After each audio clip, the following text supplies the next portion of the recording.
Comment Eckhart Tolle, avec son livre Le pouvoir du moment présent, a-t-il changé ma vie et peut-il changer la tienne ?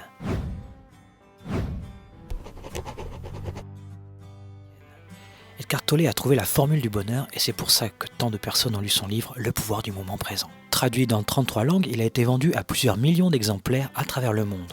Son livre, écrit en 1997, est aujourd'hui toujours un best-seller et il n'a jamais été autant d'actualité que dans ces temps difficiles que nous traversons, tout aussi bien au niveau personnel qu'au niveau planétaire. Maintenant, attention, lire ce livre et le refermer en suivant ne changera en rien ta vie. Juste, il te donnera un brin de satisfaction et te permettra de faire la leçon aux autres en déblatérant tout ce que tu auras appris.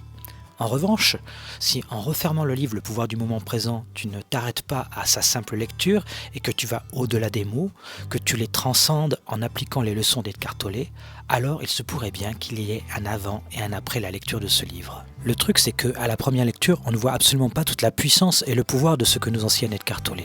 Mais en cheminant et au fil du temps, on finit par en intégrer cette puissance et ce pouvoir. En ce qui me concerne, ce n'est que plusieurs années après la lecture de cet ouvrage que j'ai réalisé l'essence même de ce livre, ce qui m'a permis d'en retirer une formule en 3 étapes. Une formule qui se veut impactante et entraînant de réels changements dans la vie et permettant d'accéder à une transformation intérieure profonde. Et c'est cette formule que je vais te donner aujourd'hui.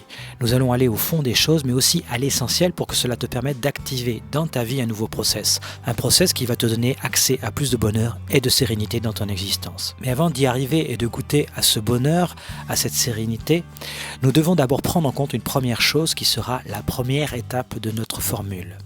1. Le pouvoir du moment présent, cela commence d'abord par une prise de conscience. Et cette prise de conscience, c'est tu n'es pas ton mental. En d'autres termes, tu n'es pas la voix qui parle du matin au soir dans ta tête. Une voix qui commente en permanence ta vie. Une voix qui va toujours aller ressasser le passé ou prédire l'avenir. Une voix qui va toujours créer des scénarios, juger, se plaindre et avoir peur de tout. Une voix qui n'est jamais ici, dans le présent, mais toujours avant ou après ce présent. Qu'est-ce que cela change de savoir cela ?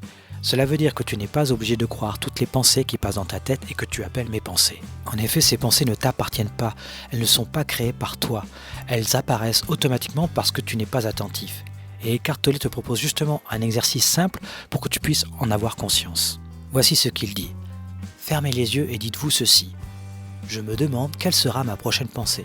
Puis soyez aussi attentif qu'un chat surveillant un trou de souris. Vous verrez que la prochaine pensée ne surviendra pas tant que vous serez attentif. Les pensées ne sont donc qu'un dégât collatéral parce que tu n'es pas attentif et parce que tu décides de les croire vraies et de leur donner de l'importance. Tant que tu leur donnes de l'importance et que tu les nourris, elles deviennent compulsives et t'empêchent tout simplement d'accéder à la paix intérieure et donc au bonheur. Toutes ces pensées créent une illusion qui te mène donc à poursuivre un bonheur basé sur une illusion, c'est-à-dire une construction mentale compulsive. Est-ce que selon toi, tu peux arriver de cette manière à être heureux ou heureuse ? Cette prise de conscience est essentielle si tu veux passer à l'étape 2. Et l'étape 2, c'est il faut cesser la lutte. Arrêter de nourrir la bête, arrêter de mettre du bois dans le feu, arrêter de donner ton énergie et tes croyances à tout ce qu'il se raconte dans ta tête. Mais il faut aussi, et c'est l'essentiel de comprendre cela, cesser de vouloir contrôler ou arrêter tes pensées. Est-ce que si tu essayes d'arrêter de penser pendant 30 secondes, tu y arrives ? Essaye de ne pas penser à un éléphant rose et tu vas y penser. Essaye tout simplement de ne pas penser du tout et tu vas penser. Parce que tu vas penser à l'idée de ne pas penser.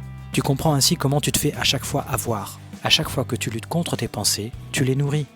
Tout ce contre quoi tu luttes perdure. En revanche, si tu te places en tant qu'observateur de tes pensées, alors cela change tout pour toi. En faisant ainsi, tu vas prendre conscience de la distance qu'il y a entre toi, celui qui observe, et tes pensées. En observant ce que Eckhart Tolle appelle le penseur, tu vas te désidentifier de ce penseur et entrer ainsi dans la présence. Tu vas être conscient d'être conscient. Eckhart Tolle insiste bien sur le fait qu'au début, cela ne sera pas forcément facile et que les états de conscience-présence seront courts. Mais au fur et à mesure de tes pratiques, tel un sportif qui s'entraîne, tu seras de plus en plus présent à toi-même. Au fur et à mesure, tu en récolteras les bénéfices, tels que plus de paix intérieure, plus d'évidence dans ta vie, ou tout simplement plus de bonheur, te prouvant ainsi que oui, cela fonctionne. La 3e étape est de revenir à la présence par la voie du corps. Comme nous l'avons vu, nous portons pratiquement continuellement notre attention sur le passé et le futur, entretenant ainsi nos peurs, nos jugements et nos scénarios qui créent l'illusion de notre vie et nous extirpent ainsi de la réalité de ce qui est vraiment ici et maintenant. Eckhart Tolle nous rappelle que le passé et le futur ne sont que des illusions créées par le mental. Ils ne sont pas réels. La seule chose vraiment réelle, c'est le moment présent. L'attention que nous portons vers nos balades compulsives, donc en dehors du moment présent, peut être détournée vers quelque chose qui est bien là, ici et maintenant. Et ce quelque chose, c'est le corps. C'est la seconde porte d'accès, la première étant observer le penseur, à la conscience, à la présence. Porte toute ton attention sur ton corps, habite-le totalement, non pas en te le représentant tel que tu l'imagines ou tu le juges habituellement, mais juste en le ressentant de l'intérieur. Sois encore une fois cet observateur, cette conscience qui habite et ressent ce corps. Il n'y a rien de compliqué à cela, il suffit d'avoir l'intention de ressentir ton corps, c'est-à-dire retrouver cette sensation que nous avons tous perdue dans nos sociétés modernes. Nous nous sommes éloignés de ce lien qui nous unit à maintenant, en choisissant à la place de vivre dans un monde de pensée.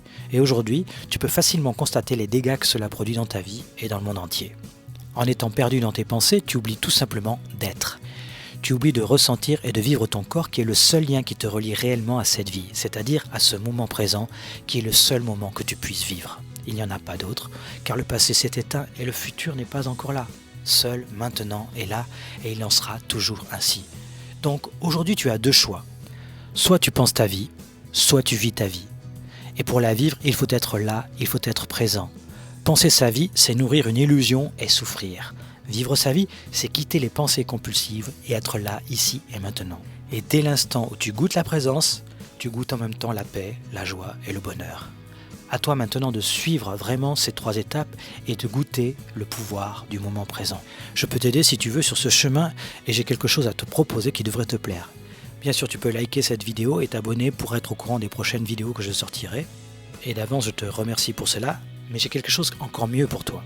Si tu veux aller plus loin sur le sujet et avoir des conseils au quotidien pour rester dans cette énergie du changement, rester sur ce chemin de la paix intérieure et de la joie et du bonheur, tu peux tout simplement télécharger mon livre « La mécanique du bonheur » et recevoir aussi chaque jour mes conseils qui te guideront sur le chemin du moment présent.